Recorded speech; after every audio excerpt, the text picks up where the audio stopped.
السلام علیکم ورحمۃ اللہ وبرکاتہ۔ نحمده ونصلی علی رسوله الکریم، اما بعد فاعوذ باللہ من الشیطان الرجیم، بسم اللہ الرحمن الرحیم۔ رب اشرح لی صدری ویسر لی امری واحلل عقدۃ من لسانی یفقهوا قولی۔ الحمد للہ العزیز الوہاب الکریم المنان، مزیل الشدائد وکاشف المصائب، فارج الہم کاشف الغم، مجیب دعوت المضطر، نحمدہ حمدا کثیرا ونشکرہ شکرا مزیدا۔ ہر قسم کی حمد تعریف اللہ رب العزت کے لیے ہے، جو عزت والا اور غلبے والا ہے، خوب عطا کرنے والا ہے، نہایت معزز اور بہت احسان کرنے والا ہے۔ وہ سختیوں تکلیفوں کو دور کرنے والا ہے، مصیبتوں کا ہٹانے والا ہے، پریشانیوں کو دور کرنے والا ہے، غموں کو مٹا دینے والا ہے، لاچار کی دعا قبول کرنے والا ہے۔ ہم اللہ کی بہت زیادہ حمد کرتے ہیں اور اس کا بہت زیادہ شکر ادا کرتے ہیں۔ قرآن مجید میں اللہ تعالیٰ فرماتے ہیں وَإِذَا أَذَقْنَا النَّاسَ رَحْمَةً فَرِحُوا بِهَا وَإِن تُصِبْهُمْ سَيِّئَةٌ بِمَا قَدَّمَتْ أَيْدِيهِمْ إِذَا هُمْ يَقْنَطُونَ۔ اور جب ہم لوگوں کو اپنی رحمت کا مزہ چکھاتے ہیں تو وہ اس پر خوش ہو جاتے ہیں، اور اگر انہیں کوئی تکلیف پہنچتی ہے جو ان کے اپنے ہاتھوں نے آگے بھیجا ہوتا ہے اس کے سبب، تو یکا یک وہ مایوس ہو جاتے ہیں۔ یہ سورۃ الروم کی آیت نمبر 36 ہے۔ اس آیت میں انسانوں کی نفسیات کا ذکر ہے کہ انسان خوشی کے موقع پر کیا کرتا ہے اور غم کے موقع پر کیا کرتا ہے۔ یعنی جب اسے خوشی ملتی ہے تو وہ اترانے لگتا ہے، وہ اللہ کو بھول جاتا ہے، لیکن جب غم آتا ہے اور وہ ان کے اپنے ہی اعمال کی وجہ سے انہیں کوئی تکلیف پہنچتی ہے، مصیبت آتی ہے، تو پھر یکا یک وہ مایوس ہونے لگتے ہیں۔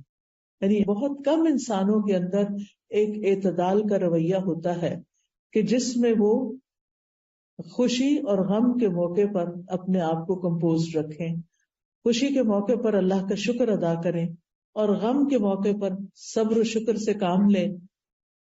لیکن انسان کا عمومی رویہ یہی ہے کہ انسان خوشی کے موقع پر شکر ادا کرنا بھول جاتا ہے اور اسی طرح تکلیف کے موقع پر صبر کرنا بھول جاتا ہے۔ لیکن مومن کا حال اس کے برعکس ہوتا ہے۔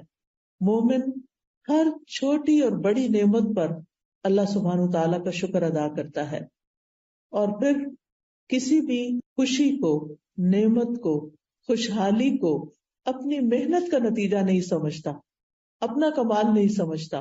وہ یہ نہیں سمجھتا کہ یہ سب کچھ میں نے کیا ہے، بلکہ وہ یہ سمجھتا ہے کہ یہ سب کچھ میرے رب نے مجھے دیا ہے، اس لیے وہ رب ہی کی طرف رجوع کرتا ہے۔ اور جب تکلیف ہوتی ہے تو وہ سمجھتا ہے کہ یہ میری آزمائش ہے اور جلد ختم ہو جائے گی، لہٰذا وہ اسے دائمی نہیں سمجھتا کہ یہ ہمیشہ کے لیے میرے گلے پڑ گئی ہے، بلکہ نا امید ہونے سے بچتا ہے۔ تو مومن خوف اور امید کے درمیان رہتا ہے۔ اگر اس کے دل میں خوف آتا بھی ہے تو وہ اس سے نکل جاتا ہے، اور اللہ تعالیٰ سے رحمت کی امید اس کا خوف دور کر دیتی ہے۔ اس طرح انسان فخر اور غرور سے بھی باز رہتا ہے اور مایوس ہونے سے بھی رکا رہتا ہے۔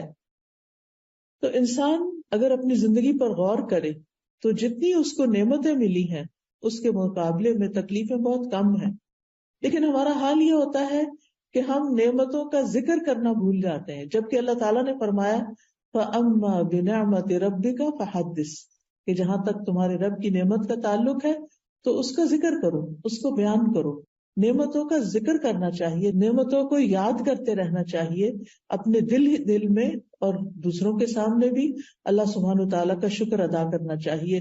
اللہ تعالیٰ اگر مال دیتا ہے، صحت دیتا ہے، عافیت دیتا ہے، امن اور آرام دیتا ہے، کھانے پینے کی وافر نعمتیں دیتا ہے، موسم اچھا ملتا ہے، ہمارے حالات اچھے ہوتے ہیں، ہم ایک پرامن جگہ پر رہتے ہیں، تو یہ ساری نعمتیں ایسی ہیں کہ جن کو پا کر انسان کو شکر گزار ہونا چاہیے۔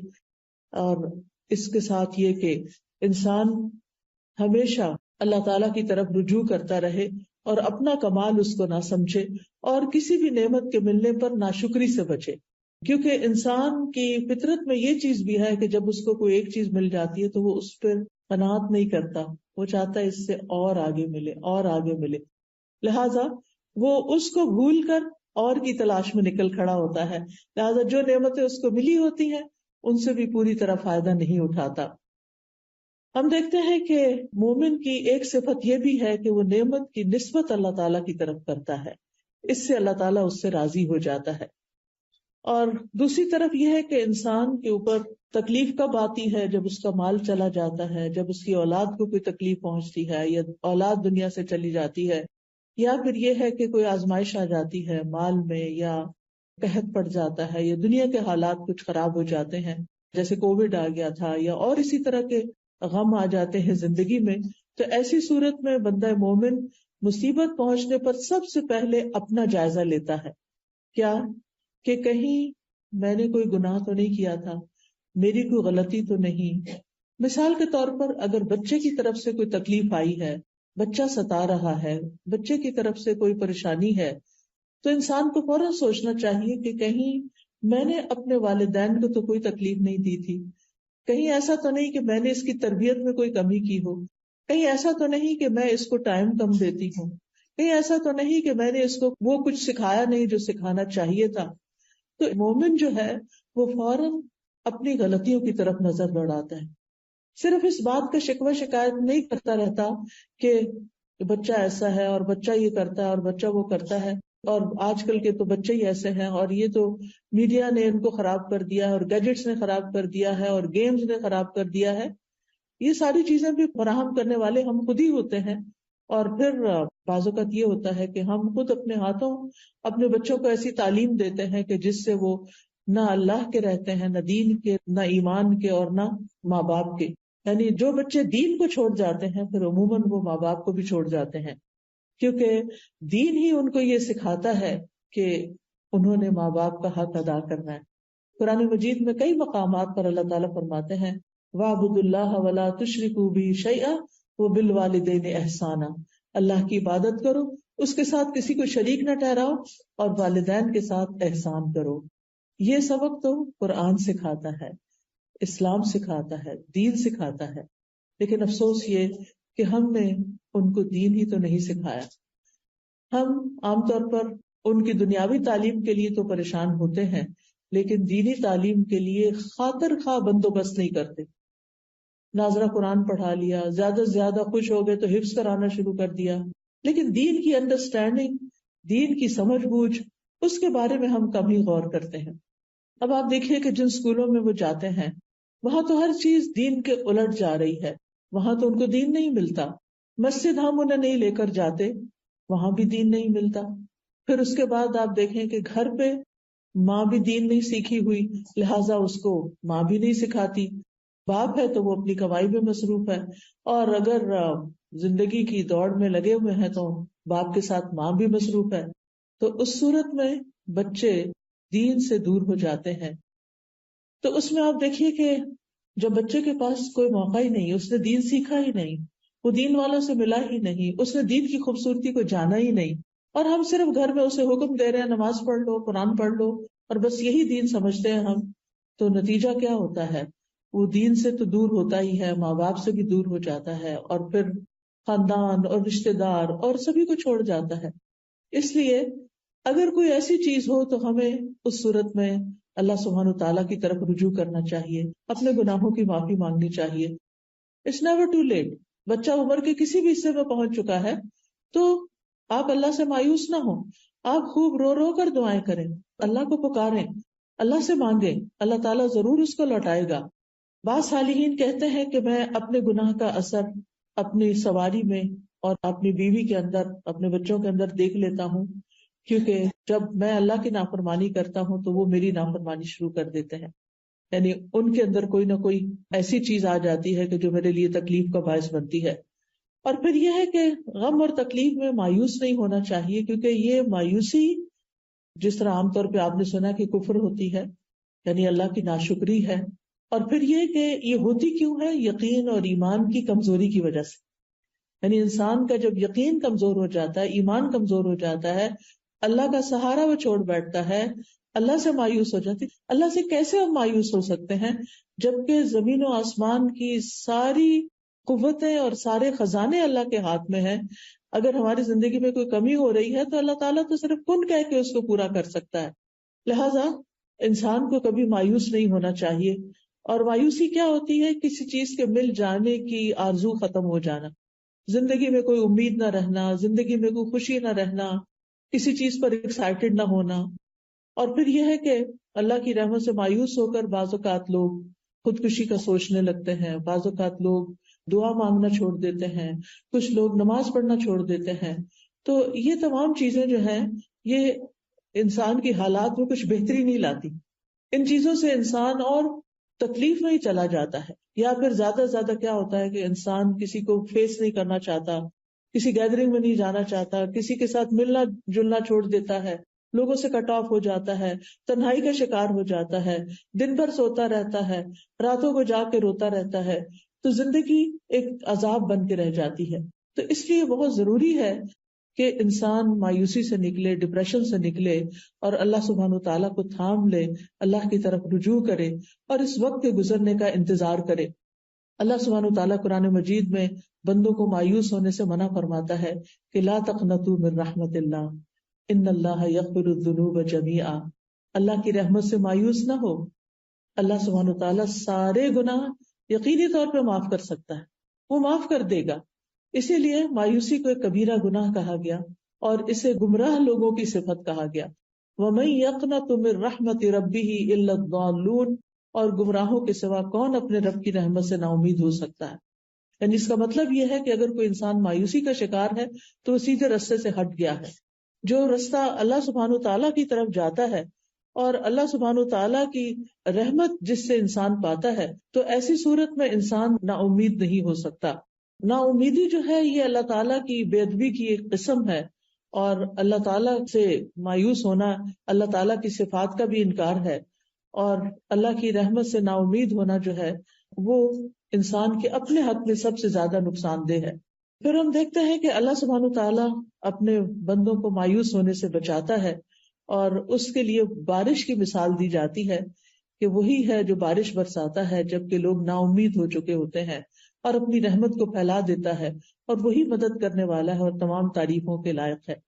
اسی طرح ایک حدیث قدسی میں آتا ہے، نبی صلی اللہ علیہ وسلم نے فرمایا، ہمارا رب عز و جل اپنے بندوں کی مایوسی پر ہنستا ہے حالانکہ حالات کی تبدیلی قریب ہوتی ہے. تو ایک نے عرض کیا، اے اللہ کے رسول صلی اللہ علیہ وسلم، کیا رب عز و جل بھی ہنستا ہے؟ اللہ تعالیٰ بھی ہنستا ہے؟ تو آپ نے فرمایا ہاں. تو انہوں نے عرض کیا، جو رب ہنستا ہے ہم اس کے ہاں خیر اور بھلائی کو کم نہیں پا سکتے، یعنی پھر وہ تو خوب خیر اور بھلائی کو عام کرنے والا ہے. سفیان ابن عیینہ کہتے ہیں، جس نے لوگوں کو اللہ کی رحمت سے مایوس کیا یا خود اللہ کی رحمت سے مایوس ہوا، اس نے دراصل ایک غلط کام کیا. یعنی نہ تو کسی کو مایوس کرنا چاہیے اور نہ خود مایوس ہونا چاہیے، کیونکہ مایوسی کفر اور ہلاکت کا سبب ہے، گمراہی کی ایک وادی ہے اور مایوسی میں تباہی ہے.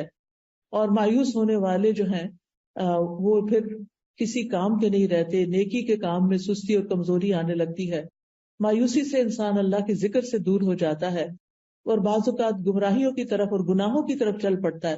بعض لوگ ڈرنک کرنا شروع کر دیتے ہیں، بعض لوگ نشے کا شکار ہو جاتے ہیں، اور انسان پروڈکٹیو نہیں رہتا. مجبوراً جو دنیا کے کام کرنے پڑتے ہیں، حتیٰ کہ کھانے پینے سے بھی غافل ہو جاتا ہے، اس کو کھانا پینا بھی اچھا نہیں لگتا، اس کے دل سے سکون اڑ جاتا ہے، سکینت ختم ہو جاتی ہے، بے قراری اور غم اس کی زندگی پہ چھا جاتا ہے، اس کے دل کے اندر ایک بگاڑ آ جاتا ہے. اور پھر ایسی صورت میں انسان کو چاہیے کہ اپنا سیلف انالیسس کرے تاکہ وہ اس کنویں سے باہر نکلے، اس مصیبت سے باہر نکلے.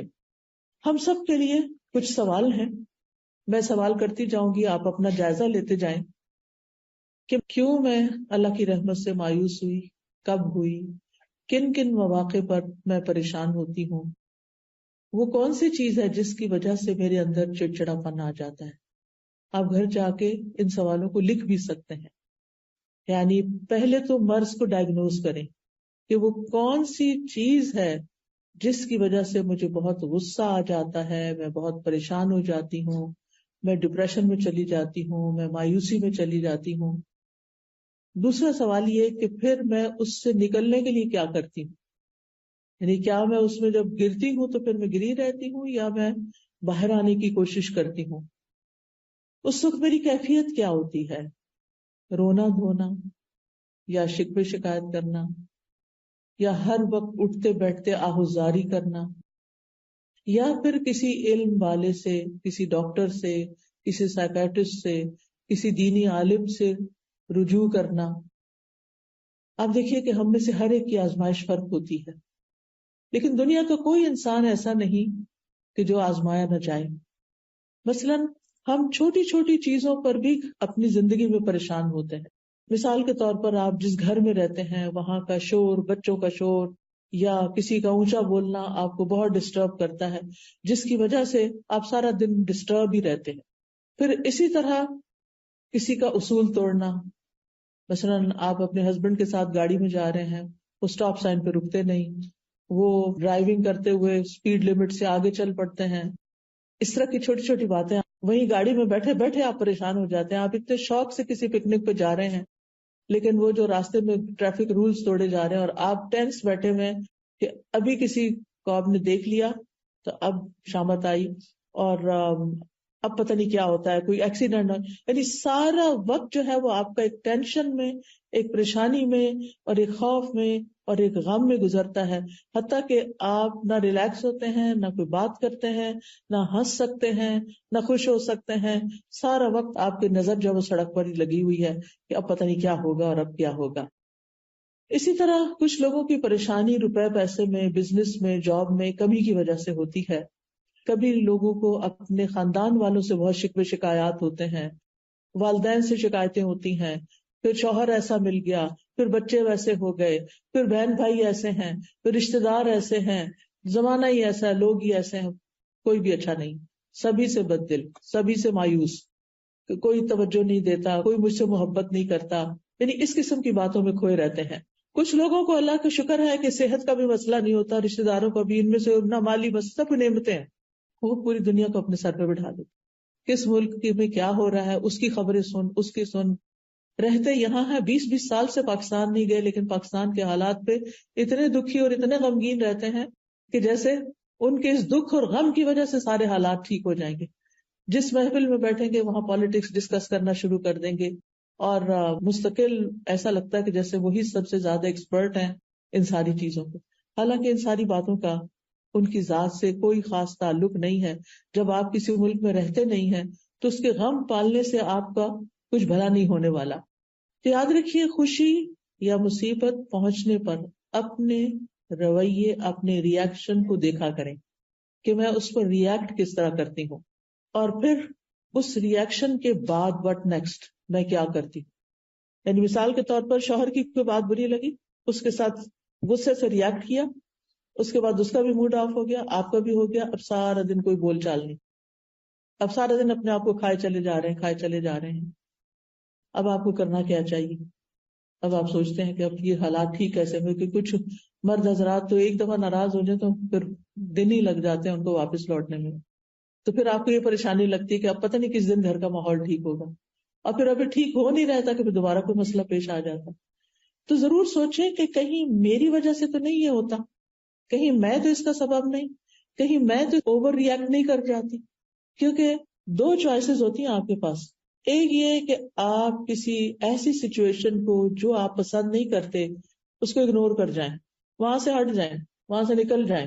کوئی بات بری لگی ہے تو تھوڑی دیر کے لیے اپنے آپ کو کنٹرول کر لیں، زبان سے کچھ نہیں نکالیں۔ ٹھیک ہے آپ کے چہرے پر تو ضرور آئے گا کہ آپ کو اچھا نہیں لگا، لیکن اگر آپ اپنا منہ زپ کر کے باہر نکل جاتے ہیں تو آپ کے لیے آئندہ آسانی ہو جائے گی، تھوڑی دیر کے بعد وہ دھواں چھٹ جائے گا اور حالات نارمل ہو جائیں گے۔ لیکن اگر آپ اس وقت وہاں بول پڑتے ہیں اور اونچی آواز سے بول دیتے ہیں اور نیگیٹولی ریئیکٹ کرتے ہیں تو وقتی طور پر تو آپ کا غصہ جو ہے وہ نکل جائے گا، لیکن اس کا خمیازہ لانگ ٹائم تک بھگتنا پڑے گا۔ اور پھر اگر ایک انسان ریپیٹڈلی ایسی حرکت کرتا ہے تو وہ بدنام بھی ہو جاتا ہے، یہ تو ہے ہی ایسی، اس سے تو یہی توقع رکھنی چاہیے۔ تو اگلا جو آپ اپنی ڈائری میں جا کے لکھیں گے یا کسی کاغذ پر، وہ یہ کہ خوشی یا مصیبت کے پہنچنے پر میرا رویہ کیا ہوتا ہے، اور پھر یہیں سے آپ نکال سکتے ہیں کہ میرا رویہ کیا ہونا چاہیے. آپ اس پیپر کو یوں دیکھیں کہ جیسے یہ کسی کی بات لکھی ہوئی ہے کہ اس نے خوشی یا غم کے موقع پر یہ رویہ اختیار کیا، تو آپ کہیں گے ہے اس کا دماغ صحیح ہے، ایسا کیوں کیا؟ یعنی آپ کو اپنا رویہ خود ہی درست نہیں لگے گا. اس کے بعد یہ ہے کہ جب کوئی معاملہ خراب ہو جائے، جب حالات پریشان کن ہو جائیں، تو پھر آپ اپنے قابل اعتماد لوگوں سے ڈسکشن کر سکتے ہیں، سوال کر سکتے ہیں، اس معاملے کا حل پوچھ سکتے ہیں. لیکن اگر سامنے والا جس کو آپ اپنی کہانی سنا رہے ہیں، اگر وہ آپ کو آئینہ دکھانے کی کوشش کرے کہ یہ غلطی ہے دراصل آپ سے شروع ہوئی ہے، تو اس کو اپنے اوپر ایک حملہ نہ سمجھے، اس کو اس کی خیر خواہی سمجھے کہ یہ شخص میرا ہمدرد ہے، کیونکہ آپ نے پہلے اس پر ٹرسٹ کیا، اسی لیے تو آپ اس کے پاس گئے. تو ٹرسٹ وردی شخص کو پھر ٹرسٹ ہی کریں، اس کی کسی بات کو مائنڈ نہ کریں، اس کی بات کو پرسنل نہ لے لیں کہ یہ تو ہے ہی ایسا. اور پھر یہ بعض اوقات لوگ انجسٹ بھی ہوتے ہیں، صحیح بات نہیں بھی کر رہے ہوتے، لیکن وہ اپنے تجربات سے بات کر رہے ہوتے ہیں، یہ ان کے ایکسپیرینسز آف لائف ہوتے ہیں جن کی روشنی میں وہ آپ کو مسائل کا حل بتا رہے ہوتے ہیں. تو ایسی صورت میں جب آپ ڈسکشن کر رہے ہوں تو اس میں سب سے پہلی بات یہ، یعنی آپ کو مسئلہ پیش آیا، اب آپ کسی کے پاس گئے، آپ مسئلہ بتا رہے ہیں، سب سے پہلے تو اپنے آپ کو کام ڈاؤن کریں. مسئلہ بتاتے ہوئے جذباتی نہ ہو، اپنے جذبات کو ایک طرف رکھتے، کیونکہ بہت سے لوگ جب مسئلہ بتاتے ہیں تو یا رونے لگتے ہیں، یا پھر کافی دیر تک ان کو سمجھ نہیں آتی کہ انہوں نے کہنا کیا ہے. دوسروں کا وقت بھی بہت قیمتی ہوتا ہے. جب آپ کسی کے پاس کوئی مسئلہ لے کر جائیں تو پہلے گھر سے ہوم ورک کر کے جائیں کہ میں نے کیا پوچھنے کے لیے جانا. یہ نہیں کہ اس کے پاس بیٹھ کے بار بار یہ کہیں میں تو بہت کچھ سوچ کے آئی تھی لیکن میرے دماغ سے سب کچھ اڑ گیا ہے. تو اس طرح کی باتیں نہ کریں، بلکہ اپنا وقت بھی استعمال کریں اور دوسرے کا بھی کریں، چاہے بہن ہی ہو، آپ کی دوست ہو، آپ کے ہسبینڈ ہو، کوئی بھی ہو. پہلے سے ہوم ورک کریں کہ میں نے کہنا کیا ہے، اور پھر جب آپ اس کے پاس جائیں اپنی بات کو اچھے سے بتائیں اور اس کی بات کو پوری توجہ کے ساتھ سنیں، بہت اچھے سے سنیں، بیچ میں اس کی بات نہ کاٹیں، بیچ میں نہ بولیں. جب وہ بتانے لگے، کچھ آپ کو سمجھانے لگے، چاہے آپ کو پسند آ رہا ہے یا نہیں آ رہا، جواب آپ کی مرضی کے مطابق ہے یا نہیں ہے، تو آپ اس کو سن لیں ایک دفعہ، کوئی اور رائے نہ دیں. پھر آپ بیٹھ کے اس کی نیت پہ شک نہ کرنے لگے، یعنی کہ اس کی نیت ہی خراب ہے، یہ تو میرا بھلا چاہتا ہی نہیں. کیونکہ دنیا میں کوئی ٹول ایسا ابھی تک ایجاد نہیں ہوا جس سے کسی کی نیت پرکھی جا سکے. اس معاملے میں بھی اور عام طور پر بھی کسی کی نیت کو اٹیک نہ کریں. جو بھی انسان ہے، جیسا بھی ہے، اس کے بارے میں حسن ظن رکھیں، اس کے بارے میں پازیٹو سوچیں کہ یہ اچھا انسان ہے. انلیس کہ وہ کوئی ایسی چیز کرے تو اس معاملے میں اس کو ایکسکیوز کر دیں، لیکن چھوٹی موٹی غلطیوں سے یا کسی کی ٹنگ سلپ سے اس میں ہنسنا نہ شروع کر دیں یا اس کے بارے میں برا خیال نہ کریں.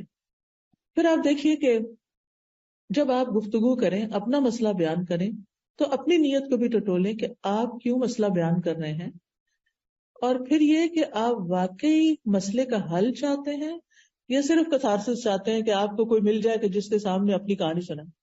بعض لوگ ایسا بھی کرتے ہیں کہ کسی کے پاس جاتے ہیں، اس کو مسئلہ سناتے رہتے ہیں اور اس سے پوچھنے کی زحمت بھی نہیں کرتے کہ آپ اس بارے میں کیا کہتے ہیں.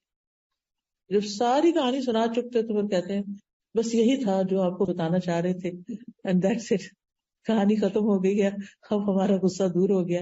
کوئی مشورہ ملے یا نہ ملے، اور اس نیت سے تو جاتے ہی نہیں کہ کوئی مشورہ ملے گا تو اس پہ عمل کرنا ہے، وہ تو صرف اپنے دل کی بھڑاس نکالنے کے لیے بازو کا تم جاتے. اور پھر ایک شخص کو بھی سنا کے تسلی نہیں ہوتی، کچھ باقی رہ جاتا ہے، پھر کوئی اور دوسرا پکڑ لیتے ہیں، اس کے ساتھ بیٹھ جاتے ہیں، اس کو سناتے ہیں، کوئی تیسرا مل جاتا ہے اس کو سناتے ہیں، اور پھر اس طرح اپنے آپ کو مزید کنفیوز بھی کرتے ہیں. تو بہرحال ہمیں بات طریقے سے کرنی ہے، جس سے بھی کرنی، ہم میں سے ہر ایک کو ضرورت ہوتی ہے کاؤنسلنگ. اور پھر یہ ہے کہ اپنی رائے دوسروں پہ مسلط نہیں کرنی، بلکہ دوسروں کے نقطہ نظر کو سمجھنے کے لیے دھیان لگانا ہے. اور اگر آپ کو دوسرے کی کوئی بات سمجھ نہیں آئی تو شائستہ انداز میں اس سے سوال بھی کرنا ہے کہ آپ اپنی بات دہرا دیجئے. اور پھر یہ ہے کہ انسان کو غم، پریشانی، دکھ، مایوسی سے نکلنے کے لیے کچھ اور کام بھی کرنے، یعنی دوسروں سے صرف باتیں نہیں کرتے رہنا، اپنے آپ سے بھی کچھ بات کرنی ہے. ایسے مواقع پر اپنے آپ کو ٹائم دیجیے، اپنے آپ سے سوال کیجیے، اپنے آپ کو کچھ سکھائیے. کیسے؟ نمبر 1، اس دنیا کی حقیقت کو سمجھیں. جو لوگ اس دنیا کی حقیقت کو سمجھ جاتے ہیں ان کی پریشانیاں ختم ہو جاتی ہیں، کیونکہ وہ اس دنیا کی طرف نہیں دیکھتے بلکہ وہ آگے کی دنیا کو دیکھتے ہیں. وہ یہاں کے غم بھلا دیتے ہیں آخرت کے غموں کے ساتھ، کیونکہ غم کا مقابلہ غم سے کرنا ہے نا. تو جب ان کو آخرت کی فکر لگ جاتی ہے تو دنیا کی بہت سی فکریں سب سائڈ ہو جاتی ہیں. وہ کہتے ہیں یہ تو کچھ بھی نہیں. جب زمین کے اوپر رہنا مشکل لگتا ہے تو زمین کے اندر جو لوگ پڑے ہوئے ہیں قبرستانوں میں، جب ان کے بارے میں سوچیں گے تو کیا ہوگا. زمین کے اوپر رہنا پرسکون لگے گا. رات کو اگر نیند نہ آئے اور خیالات ڈسٹرب کریں تو اپنی سوچ کا رخ موڑیں ان لوگوں کی طرف جو قبروں کے اندر ہیں اور ان کو ایک پل کے لیے بھی چین نہیں ہے. تو آپ سوچیں کہ مجھے تو اللہ نے اتنا اچھا کمرہ دیا ہے، اتنا اچھا گھر دیا ہے، اتنا کمفرٹیبل بیڈ دیا ہے، میرے لیے ہیٹنگ اور کولنگ کا انتظام ہے، میرے پاس سب کچھ ہے، میں آخر کس بات پہ پریشان ہو رہی ہوں. تو یاد رکھیے مشکلات اور پریشانیاں زندگی کا حصہ ہیں. کیوں؟ اس لیے کہ اللہ سبحانہ وتعالیٰ نے ہمیں اس دنیا میں ٹیسٹ کرنے کے لیے بھیجا ہے. الذی خلق الموت والحیات لیبلوکم ایکم احسن عملا. وہ جس نے موت اور زندگی کو بنایا تاکہ تمہارا امتحان لے کہ تم میں سے کون اچھے عمل کرتا ہے، کس کے ریاکشنز، کس کے رسپانسز زیادہ اچھے ہیں. یعنی زندگی میں کام کاج کرتے ہوئے کسی بھی چیز، کوئی بھی کام، چاہے آپ ڈرائیونگ کر رہے ہیں، چاہے آپ کوکنگ کر رہے ہیں، چاہے آپ لانڈری کر رہے ہیں، ان ساری چیزوں میں انسان تھکتا ہے. انسان تھکتا ہے کام کرتے ہوئے. کچھ لوگ ہوتے ہیں وہ اظہار نہیں کرتے، ان کا وقت بھی گزر جاتا ہے. اور کچھ لوگ ہوتے ہیں ہر تھوڑی دیر کے بعد کہتے ہیں آج تو بہت تھک گئی، بہت تھک گئی. یعنی جو پاس بیٹھے ہوں گے وہ بیزار ہو جائیں گے سن کر آپ کی تھکاوٹ کی باتیں. نتیجہ کیا ہوگا؟ وہ آپ کے پاس بیٹھنا نہیں چاہیں گے. پھر آپ اور پریشان ہوں گے کہ یہ لوگ مجھے ٹائم نہیں دیتے، مجھے توجہ نہیں دیتے، میری بات نہیں سنتے. اصل میں آپ نے خود ہی بگایا ان کو ایسی باتیں کر کر کے جن کو نہ کر کے بھی گزارا ہو سکتا تھا. قرآن مجید میں اللہ تعالیٰ فرماتے سورۃ البلد میں لقد خلقنا الانسان فی کبد، یقیناً ہم نے انسان کو بڑی مشقت میں پیدا کیا ہے. اس دنیا میں انسان کے لیے ایک کے بعد ایک مشقت ہے. سوچئے جب ایک انسان پیدا ہوتا ہے، دنیا میں آ رہا ہوتا ہے، ماں کتنی مشقت سے جنم دیتی ہے. اور یہ مشقت صرف ماں کے لیے نہیں ہوتی، اس بچے کے لیے بھی ہوتی ہے جو دنیا میں آنے کے لیے پش کرتا ہے اور باہر کو آتا ہے. کتنی چھوٹی سی جگہ سے نکل کے آتا ہے وہ. آپ میں سے جو لوگ اس پروسیجر سے گزر چکے ہیں، آپ سوچئے کہ وہ دن شاید زندگی کا سب سے مشکل دن تھا جب آپ نے بچے کو جنم دیا تھا. اور اس وقت آپ سوچتے تھے کہ پتہ نہیں میں زندہ بھی رہتی ہوں کہ نہیں. ایسی صورت میں جب ہمارا آغاز ہی مشقت سے ہوا، آمد ہی تکلیف کے ساتھ ہوئی ہے، تو پھر اینٹیسپیٹ کرنا چاہیے کہ آئندہ زندگی میں بھی مشکلات تو ہوں گی. ہمیں اس دن کا درد یاد نہیں، لیکن اگر آپ اپنی مدر سے پوچھیں تو وہ بتائے گی کہ دنیا میں آتے ہی آپ نے رونا شروع کر دیا تھا. کیوں رو رہے تھے بھائی؟ شیطان نے آ کے زور سے تھپڑ مارا.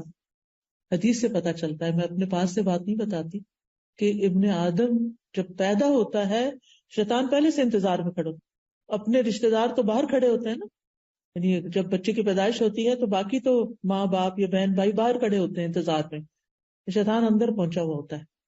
اس لیے جو بچیاں بھی بچوں کو جنم دیتی ہیں وہ اس وقت یا تو قرآن کی تلاوت سنتی رہیں یا آیت الکرسی لگائیں یا اللہ کا نام ذکر کریں، خود بھی ذکر کریں اگر ہمت ہے، ورنہ جو آپ کے ساتھ ہیں وہ آپ پر پڑھ کے سنائیں. اب تو الحمدللہ اگر کسی کو نہیں بھی پڑھنا آتا تو اپنے سیل فون پہ آپ قرآن مجید کی صورت کوئی بھی لگا کے، سورۃ الرحمن لگا دیں، سورۃ مریم لگا دیں، کوئی بھی صورت لگا دیں، آپ سورۃ طٰہٰ لگا دیں، آپ اس کو سن سکتے ہیں. سورۃ البقرہ لگا دیں، سورۃ البقرہ لگانے سے شیاطین بھاگتے ہیں. تو بہرحال اس وقت شیطان آ کے بچے کو ٹھونکا لگاتا ہے اور پھر انسان روتا ہے. اور آپ نے دیکھا ہوگا کہ جو بچہ روتا نہیں ہے نا، ڈاکٹر اس کو کیا کرتے ہیں؟ رلاتے ہیں، اس کو تھپکاتے ہیں اور رلاتے ہیں. پھر آپ دیکھیے کہ آپ کو بھوک لگی تھی، آپ کو ماں کے سینے سے لگایا گیا، ماں کو تکلیف ہوتی؟ پہلے بچے کی دفعہ خاص طور پہ، اور ہر بچے کی دفعہ جب وہ دودھ پلانا شروع کرتی ہے تو اس کو تکلیف ہوتی ہے. بچے کو مشکل ہوتی ہے نا، کتنی مشکل ہو. اس کو سک کرنا نہیں آ رہا ہوتا، وہ منہ میں رکھ کے سو جاتا ہے، اس کو ماں ہر وقت جگاتی ہے، اٹھو دودھ پیو. کیونکہ جو بچے نہیں دودھ پیتے اس وقت، یا ان کو غذائیت پوری نہیں ملتی، تو کیا ہوتا ہے؟ واپس ہاسپٹل لے جانا پڑتا ہے. کتنی مشقتوں سے بچہ صحیح طور پر کئی دن میں دودھ پینے کے قابل ہوتا ہے، اور ماں کی تکلیف دور ہوتی ہے کہ وہ بچے کو پلا سکے. پھر آپ دیکھیے کہ آپ کھانا شروع کرتے ہیں. جب آپ پہلی دفعہ کھانا کھاتے ہیں یا پہلی دفعہ مرچیں کھاتے ہیں، یعنی دیسی بچے جو ہیں ان کے ماں باپ کو لازم ہوتا ہے کہ وہ بچوں کو بچپن میں مرچ کھلائیں تاکہ بڑے ہو کے کھا سکے. تو آپ دیکھیے کہ کتنا مشکل ہوتی، بار بار پانی پی رہے ہوتے ہیں.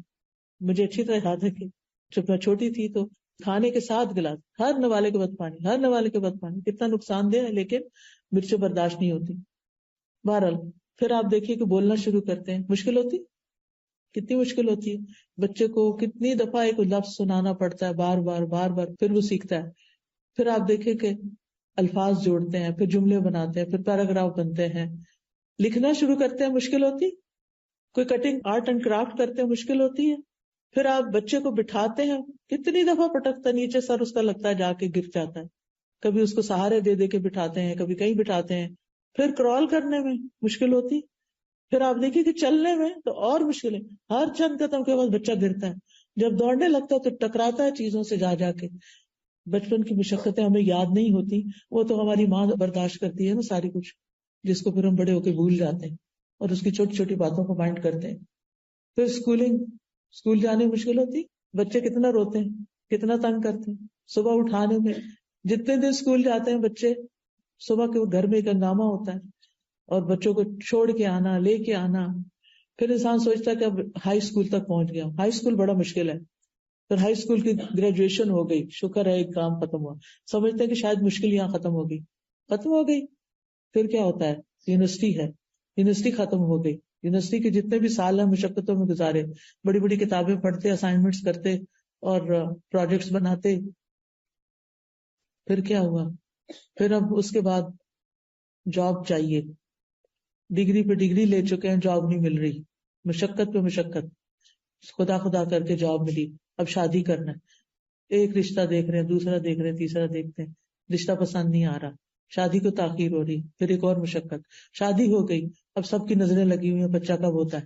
ایک اور مشقت، کس کس کے سوالوں کا جواب دوں، کس کس کا جواب دیں.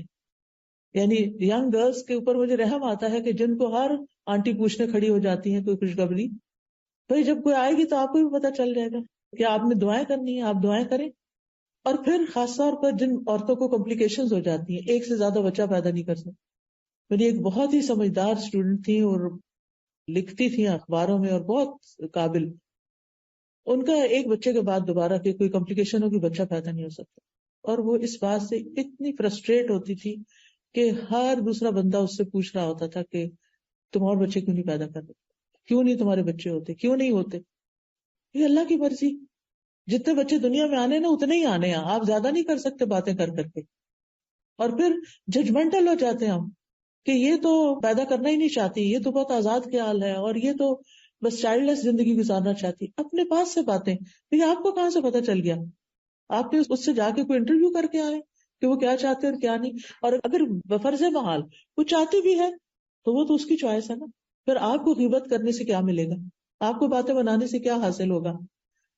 بہرحال شادی ہو جاتی ہے کہ مشکلات ختم ہو گئی. شادی کے بعد کیا ہوتا ہے؟ کچھ دن تو اچھے گزرتے ہیں، پھر وہاں بھی مشکلات شروع ہو جاتی ہیں، انڈرسٹینڈنگ کی مشکلات ہو جاتی ہیں. آپ دیکھیے کہ طلاق کی شرح شادی کی شرح سے زیادہ ہے اس وقت. اتنی شادیاں نہیں ہوتی جتنی طلاقیں ہو رہی ہیں. ایک دفعہ طلاق، دو دفعہ طلاق، تیسری دفعہ طلاق. دوبارہ شادی کرنا چاہتے ہیں، سیٹل ہونا چاہتا ہوں، پرسکون ہونا چاہتا ہوں، کیونکہ ہم سمجھتے ہیں شادی ہوگی، سیٹل ہو گئے، پرسکون ہو گئے، بات ختم. شادی ہوگی، اب آپ دیکھیں اس کے بعد کیا؟ اب گھر چاہیے، اب گھر بنانے کے لیے پیسے چاہیے، اب اس کے لیے ایک اور مشقت شروع ہو گئی. ایک جاب سے کافی نہیں ہوتا، 2 جاب چاہیے، 3 جاب چاہیے. بیوی کو ہی کام کرنا ہے، سب کو مل کے کرنا ہے. مشکلات ختم تو نہیں ہوئی. گھر بن گیا، آپ دیکھیے کہ گھر بھی بن جاتا ہے، ہر چیز ہے، فرنیچر بھی ہے، کھانے بھی ہیں، سب، زندگی اچھی ہو گئی، زیادہ اچھی جاب مل گئی، ریل پیل ہو گئی ہر چیز کی. اب بچے بڑے ہو گئے ہیں، اب کیا مشکل ختم ہو گئی؟ مشکل ختم نہیں، مشکل نہیں ختم. پھر کیا ہے؟ بچوں کے مسائل، پھر ان کی شادیاں، پھر ان کے بچوں کے مسائل. چلے یہ تو زندگی ایسے گزری. کہنے کا یہ اتنی لمبی کہانی سب آپ کو پتا ہے. یاد دہانی کرانے کا مطلب یہ ہے کہ لقد خلقنا الانسان فی کبد، انسان مشقتوں میں پیدا ہوا. اس لیے زندگی کو پھولوں کی سیج نہ سمجھیں. زندگی میں صرف خوشیاں مت تلاش کریں، اپنے آپ کو اسٹرانگ کریں تاکہ آپ مسائل سے نبٹ سکیں، آپ مشکلات کو فیس کر سکیں، آپ ان کا سولوشن سوچ سکیں، آپ خود بھی کھڑے ہو سکیں، دوسروں کو بھی کھڑا کر سکیں، اپنے غم بھی دور کر سکیں اور دوسروں کے بھی کام آ سکیں. کیونکہ ایمان ہی ایسی چیز ہے کہ جس کے ساتھ انسان مضبوط ہو سکتا ہے. اللہ کی ذات پہ بھروسہ اور توکل ہی ایسی چیز ہے کہ جس کے سہارے انسان ان مشکلات کو ڈیل کر سکتا ہے، نبٹ سکتا ہے، اور ان کو مشکلات نہیں سمجھتا بلکہ اپنی روٹین کے کاموں کو اور اپنی زندگی کی گاڑی کو چلائے رکھتا ہے. اب آپ دیکھیے یہ زندگی مشکل ہے، لیکن کیا موت کا دن مشکل نہیں؟ اگر موت کی مشکلات جاننا چاہتے ہیں تو پیلیٹیو کیئر کے ڈپارٹمنٹ میں کچھ دن والنٹیئر کیجیے، اور پھر دیکھیے کہ جب لوگوں کی جان نکلتی ہے، جب وہ جاتے ہیں تو کتنے کتنے دن بعض اوقات نزع کے عالم میں رہتے ہیں، اور پھر احادیث سے ان کی ڈیٹیل معلوم کریں کہ موت کی سختیاں کیا چیز ہیں.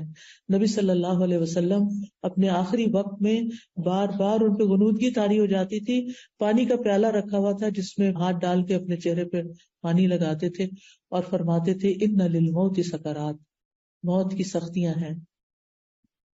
اور دعا بھی مانگنی چاہیے کہ اللہ تعالیٰ ہمارے لیے وہ آسان کر دیں. روح کا نکلنا کوئی آسان دن نہیں، مشکل مرحلہ ہے. روح جسم سے 4 سٹیجز میں نکلتی ہے. سب سے پہلے تو روح جسم میں اکٹھی ہوتی ہے ایک جگہ، پاؤں کی انگلیوں سے شروع ہو کے، ہاتھوں کی انگلیوں سے شروع ہو کے. اسی لیے آپ دیکھیں کہ جو لوگ فوت ہو رہے ہوتے ہیں نا، اگر آپ ان کے ہاتھوں کو ہاتھ لگائیں بالکل ٹھنڈے برف ہو چکے ہوتے. پھر آپ دیکھیں کہ ساری جگہ سے اکٹھی ہو کے ایک جگہ پر آتی ہے جس کے بارے میں اللہ تعالیٰ فرماتے ہیں کلا اذا بلغت التراقی، ہرگز نہیں، جب جان حلق تک پہنچ جائے گی، یہاں تک آ جاتی، کالر بون تک، ہنسلی کے پاس آ جاتی ہے، تو یہاں پر پھر شدید درد ہوتا ہے، اور یہ دردناک لمحہ ہوتا ہے. وہ بلغت القلوب الحناجر، یوں لگتا ہے دل منہ سے باہر نکل آئے گا. پھر روح نکلنے کا مرحلہ ہوتا ہے والنازعات غرقا، ان فرشتوں کی قسم جو جسم کے اندر گھس کے روح کو نکال کے لے جاتے ہیں. والناشطات نشطا، اور ان کی قسم جو آسانی سے مومنوں کی جان نکال لیتے ہیں. یعنی کافر کی جان نکالنا زیادہ مشکل ہوتی ہے بنسبت مومن کی، کیونکہ اس کی روح باہر نکلنا نہیں چاہتی. اس کو پتا ہے کہ آئندہ موت کے فرشتے دیکھے جو بہت ہی یعنی نیک روحوں کے پاس تو اچھے فرشتے آتے ہیں، جیسے اچھا ڈاکٹر آ جائے تو آپ کی تکلیف ہلکی ہو جاتی. تو جو نیک لوگ ہوتے ہیں ان کے پاس اچھے فرشتے خوش شکل، اچھے لباس میں، اچھی وضاحت، خوشبو کے ساتھ اور نرمی کے ساتھ وہ آتے ہیں اور بیٹھ جاتے ہیں، اور پھر کہتے ہیں یا ایتھا النفس المطمئنہ، اے نفس مطمئنہ، ارجعی الی ربک راضیۃ مرضیہ، واپس چلو اپنے رب کی طرف. وہ تو تم نے ٹیسٹ کے لیے یہاں بھیجا تھا، اب واپسی کا وقت ہے. واپس چلو اپنے رب کی طرف راضیۃ، اس حال میں کہ تم رب سے راضی ہو.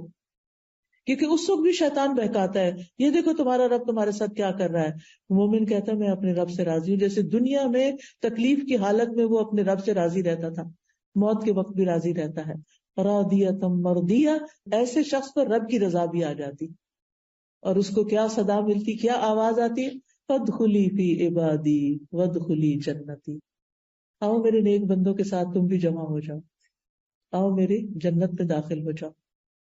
کتنا اچھا انجام ہے اس شخص کا جو نفس مطمئنہ رکھتا ہے، دنیا کی مشکلات میں ہوش و حواس نہیں کھو بیٹھتا، دنیا کی تکلیفوں میں اپنے رب سے راضی رہتا ہے. پھر آپ دیکھیے کہ کچھ لوگ دنیا میں سوچتے ہیں کہ اگر ہم خودکشی کر لیں گے تو ہماری زندگی کی مصیبتیں ختم ہو جائیں گی. واقعی جب کبھی میرے پاس کوئی ایسا شخص آتا ہے کہ اور بتاتا ہے تو میں اس سے پوچھتی ہوں تم واقعی سمجھتے ہو کہ خودکشی سے تکلیفیں ختم ہوں گی یا اس سے بھی زیادہ بڑی ہوں گی؟ ہاں یہ تو ہے کہ حرام موت ہے، پھر ایسا اور ویسا ہوگا، تو پھر یہ تکلیفیں بڑی ہیں. یہ وہ عقل مند تو یہی سوچتا ہے نا، یہ تکلیف برداشت کروں، یہ ورتھ ہے برداشت کرنا بنسبت اس سے بڑی تکلیف کے. بہرحال اس کے بعد کیا ہوتا ہے انسان کے ساتھ، کہاں جاتا ہے مرنے کے بعد؟ قبر میں جاتا ہے. قبر کا مرحلہ آسان ہے؟ آسان ہے؟ نو. قبر ہر ایک کو بھیجتی ہے، مومن کو بھی، کافر کو، منافق، سب کو پریس کرتی ہے. اور پھر کیا ہوتا ہے، منکر نکیر آ جاتے ہیں. وہ کیا کرتے ہیں، سوال کرتے ہیں، من ربو کا، ما دینو کا، من نبیو کا. اور بڑے سخت انداز میں سوال کرتے ہیں، جیسے کوئی پولیس مین جو کسی مجرم سے سوال کر رہے ہیں اور ڈانٹ ڈپٹ کے کر رہے ہیں. اور اس وقت آپ دیکھیں کہ مجرم کا حال پھر کیا ہوتا ہوگا. وہ کہتا ہے مجھے نہیں پتا، میں نے سنا تھا، لوگ کہتے تھے، میں بھی کہتا تھا. اس نے رب کو نہیں جانا، رب کی معرفت حاصل نہیں کی، رب کی پہچان ہی نہیں. دنیا میں آئے ہیں، سب کچھ رب کا دیا ہوا کھا رہے ہیں، پی رہے ہیں، ہر چیز کر رہے ہیں، اور رب کو ہی نہیں جانتے، رب کو ہی نہیں پہچانتے. اگر کوئی بچہ آپ سے کہہ دے میں نہیں جانتا آپ کون ہیں، کیسا لگے گا آپ کو؟ اگر آپ کا بچہ آپ کو کہہ دے I have nothing to do with you, I don't know who you are، میں نہیں جانتا آپ. آج کے دور میں ایسے بچے ہیں، ماں باپ کو ہی ابینڈن کر دیتے ہیں کہ we are done with you، اب ہم آپ سے کبھی نہیں ملیں گے. کل ہی مجھے کسی نے بتایا. اور ایسے ماں باپ کا حال دیکھنے والا ہوتا ہے کہ جو اپنی ساری محنت کر کے، کما کما کے، تھک تھک کے ان کی یونیورسٹی کی فیس بھرتے ہیں اور ان کے زندگی کی ہر خواہش پوری کرتے ہیں. دور کی یونیورسٹیوں میں جا رہے ہیں تو آسانی کے لیے اپارٹمنٹ رینٹ پہ لے کے دیتے ہیں، اور معلوم نہیں کیا کیا کام کر رہے ہوتے ہیں. اور پھر جب بچے پڑھ جاتے ہیں، اپنی جاب کرنے لگے، انڈیپینڈنٹ ہو جاتے، پھر کہتے ہیں ہو آر یو، ہم نہیں جانتے آپ کو، ہم نے تو نہیں کہا تھا آپ ہمارے ساتھ یہ کریں. اللہ تعالیٰ ایسے برے وقت سے سب کو بچائے اور سب کے بچوں کو نیک بنائے. لیکن یہ کہ یہ بھی ایک آزمائش ہوتی ہے. بہرحال اللہ تعالیٰ کو کیسے لگتا ہوگا جب ہم اللہ ہی کو نہیں پہچانتے، اللہ تعالیٰ کی صفات ہی نہیں جانتے، اللہ تعالیٰ کے نام ہی نہیں جانتے. ہم میں سے کتنے لوگ ہیں جن کو 99 نیم زبانی یاد ہو اللہ تعالیٰ کے، اور پھر ان کا مطلب بھی آتا ہو. ہمیں اللہ تعالیٰ کا پتہ ہی نہیں ہے. وہ ہمارا رب ہے. وہ رب کون ہوتا ہے؟ زندگی میں مایوسی آتی ہی اس وقت ہے جب انسان رب کو نہیں پہچانتا. اور جو رب پہ توکل کرتا ہے، رب پہ بھروسہ کرتا ہے، رب کو جانتا ہے، تو وہ کبھی رب سے مایوس نہیں ہوتا. جیسے اس صحابی نے کہا نا، رب ہنستا ہے، پتہ چل گیا رب ہنستا ہے، اچھا وہ ہنستا ہے تو پھر ہمیں کوئی پریشانی نہیں، اس سے ہمیں خیر ہی کی توقع ہے. پھر آپ دیکھیے قبر کے بعد کیا ہوگا. قبر کے فرشتے تو آ چکے، وہ کوئی عبایا میں نہیں آئیں گے، وہ کسی اچھے خوبصورت لباس میں نہیں آئیں گے. ان کی آنکھوں کا رنگ نیلا اور جسم کا شاید کالا اور بہت بھیانک شکل، اور وہ زمین کو یوں کھودتے ہوئے اندر آ جائیں گے قبر کے اندر. کوئی بھی ساتھ نہیں ہوگا، کوئی غمخوار، کوئی سوائے اپنے اعمال کے. جب سر کی طرف سے کوئی چیز آئے گی تو قرآن آ جائے گا، جب دائیں طرف سے نماز آ جائے گی، پاؤں کی طرف سے نیک اعمال، لوگوں کی خدمتیں جو بھاگ بھاگ کے کی ہوں گی، وہ سارے آ کے مومن کو سراؤنڈ کر لیں گے اور اسے کوئی تکلیف نہیں پہنچنے دیں گے. لیکن ہم نے کتنی ایسی تیاری کر کے رکھی ہوئی ہے کہ یہ میری قبر کے لیے ہے سب کچھ. ہمیں اپنے بیڈ روم کی تو بہت فکر ہوتی ہے کہ اب ہمیں فرنیچر تبدیل کر لینا چاہیے، میٹرس اس سے اچھا والا آ گیا، اب وہ لے لیتے ہیں، کرٹن چینج کر لیتے ہیں، فلاں چیز فلورنگ بدل لیتے ہیں، کیا سے کیا نہیں کرتے رہتے. لیکن قبر کے لیے کیا تیار کر رہے ہیں، کتنے نیک اعمال ہیں کہ وہ ہمیں کس طرح پروٹیکٹ کریں گے. کیونکہ قبر تک اولاد بھی جاتی ہے، واپس چلی جاتی ہے. بیوی بچے جاتے ہیں واپس چلے جاتے ہیں، جو مال متاع ہوتا ہے وہ بھی ان کے ساتھ پیچھے ہی واپس چلا جاتا ہے، صرف قبر کے اندر عمل اترتے ہیں. تو اگر ہماری نمازیں ہی پوری نہ ہوں اور ڈھنگ ہی نہ پڑی ہوئی ہوں تو وہ کیا کریں گی؟ اب دیکھیں نا، اگر آپ کو شیلڈ لیتے ہیں تو شیلڈ بھی تو اسٹرانگ ہونی چاہیے نا. یہ نہیں کبھی پڑھ لی کبھی نہیں، کبھی لیٹ پڑھ رہے ہیں کبھی کچھ کر رہے ہیں کبھی کچھ کر رہے ہیں، کبھی قضا کر کر کے ساری جمع کر. یہ کس طرح کی نمازیں؟ ایسی نمازیں کیا پروٹیکٹ کریں گی؟ تو ہم اپنے اعمال کا جائزہ لیں. پھر آخرت کے دن تو مشکلات ہیں، جب لوگ قبروں سے اٹھیں گے یہ ایک اور مشکل وقت ہوگا. لوگ اپنے گناہوں کے مطابق پسینے میں ڈوبے ہوں گے. پھر اعمال نامے تولے جا رہے ہیں کہ کیسا دل دھک دھک کر رہا ہوگا کہ پتہ نہیں وزن پڑتا ہے کہ نہیں ان کا، کیونکہ جو کام ریاکاری اور دکھاوے کے لیے کیے ہوں گے ان کا وہ وزن ہی نہیں ہوگا. چاہے وہ ڈھیر ہوں گے، لیکن جب وہ میزان میں رکھے جائیں گے تو میزان اٹھ جائے گا، کچھ بھی نہیں ہوگا اس میں. پھر آپ دیکھیے پھر اللہ تعالیٰ کے سامنے پیش ہونا ہوگا، کیسے جواب دے؟ کوئی ایک سوال کا جواب ہم دے سکیں گے؟